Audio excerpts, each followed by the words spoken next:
थंडीमध्ये आलं गवतीचा चहा प्यायची मजा काय वेगळीच असते।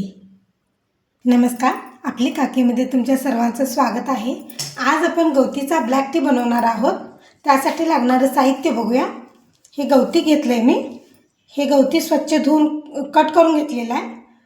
गूळ पावडर घेतलेली आहे। थोडंसं सैंधव मीठ घेतलंय।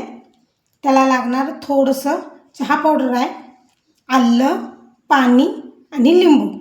आणि हे सब्जा नंतर ग्लासमध्ये गवती गाळून घेतलं की त्यामध्ये हे सब्जा घालून प्यायचं आहे आपल्याला।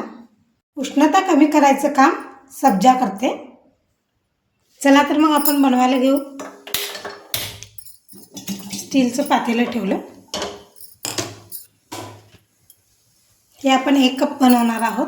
त्यासाठी 1 कप पाणी घालायचं आहे। त्याला उकळी आलेली आहे। आता 1 कप आपण पाणी घेतलंय। 2 चमचे आपण गूळ घालूया। हे जास्ती गोड नसते गूळ पावडर, त्यासाठी आपण 2 चमचा घालायचं आहे। आलं किसून घेतलंय, आलं घालूया। आल्यामुळे लेमन टीला खूप छान चव येते।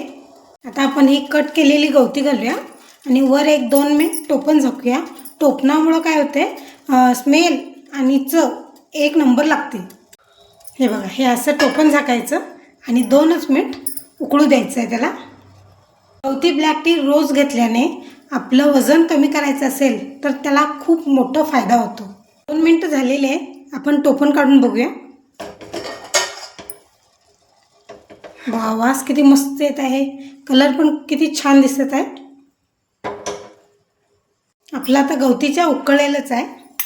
आपण थोडंसं चहा पावडर घालायचं आहे, एकदम थोडंसं, जास्ती नाही।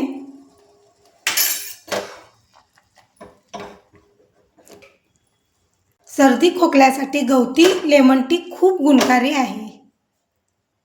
गॅस बंद करूया। हे आपलं ब्लॅक टी शिजलेलं आहे। आपण आता कपमध्ये काढूया। आपण आता चहा गाळून घ्यायचा आहे। हे मी गार्निशिंगसाठी थोडंसं लिंबू घातलंय। चवीसाठी थोडंसं मी सैंधव नमक घालते, सैंधव मीठ। आताच मी लिंबू पिळून घेणार आहे।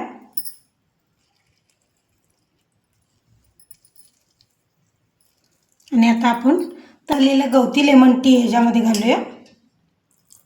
पहा किती कलर सुरेख आलाय।